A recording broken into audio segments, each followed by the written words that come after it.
Welcome back. 8:38. Breast cancer certainly does not discriminate by race or by class. Even one healthcare professional needed some help. Meet Shannon, emergency room nurse and breast cancer survivor. I'm Shannon Oyewole. I'm a registered nurse. I live in Mansfield, Texas, and I am married, and we have one child, Camden, who's 3. And I'm a breast cancer survivor, stage 3. The very first time I thought something wrong, I was breastfeeding our son. He was born January of 2015, and I stayed at home with him for 8 months. And when he was about 3 or 4 months old, he stopped wanting to eat on the right breast. And so with that happening, I was like, something's not right. You know, I'm a nurse, so that nursing instinct kicks in. I started thinking about mastitis, and I don't have infection, I don't have redness, you know, so it's not that.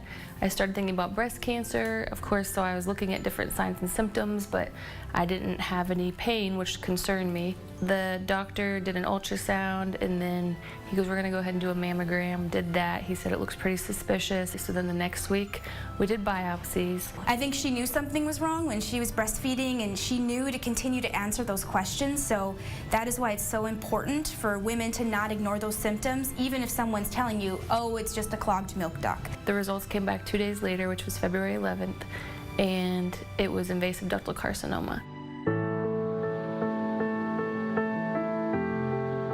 When anybody tells you have cancer, it's overwhelming and your whirlwind starts.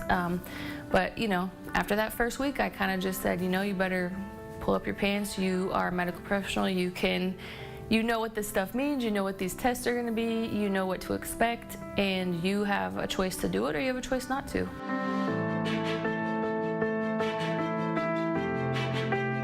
Well, we had our one, and you know, we just told ourselves that if that's what we were meant to have, that's what we're meant to have, and that's okay. But at the same time, there's a part where when you're told that's going to be taken away, it's kind of hard. When she came to see me after her MRI was done, and telling her that, you know, her majority of her whole entire breast was cancer, was really emotional. I had to tell her, and she brought her little kid in with her, and sitting there telling them this story and what the diagnosis was, and seeing her face just drop was extremely, extremely emotional. But I've never seen so much courage in my life. I was looking up my meds and the side effects and whatnot, you know, all that information. So I felt like I had a little bit of an edge that way, but the cancer didn't care, you know, it's still there, and I still needed help in other situations, because just because I have it and I know what's going on doesn't mean it makes me any more able to fight it. I still lost my hair. I still wanted to go find a wig. I still, you know, was trying to figure out my appetite and what I needed to eat, and, you know, you look for financial help, even though my husband, you know, works full-time, and I kept working full-time, but he was in a dual master's program, and we had a child, and, you know, so we had a lot on our plate. So you still have to reach out for all those resources. And if I was somebody who didn't have that education or wasn't that medical professional, you know, I would probably be a little more overwhelmed than what I was, because you don't even know what to ask sometimes. You don't even know where to start. You're just given this and you're told to do it, and you don't know any different. So you have financial responsibility, and you have, I mean, there's emotional support. There's just people out there that have been through it that can help you just cope.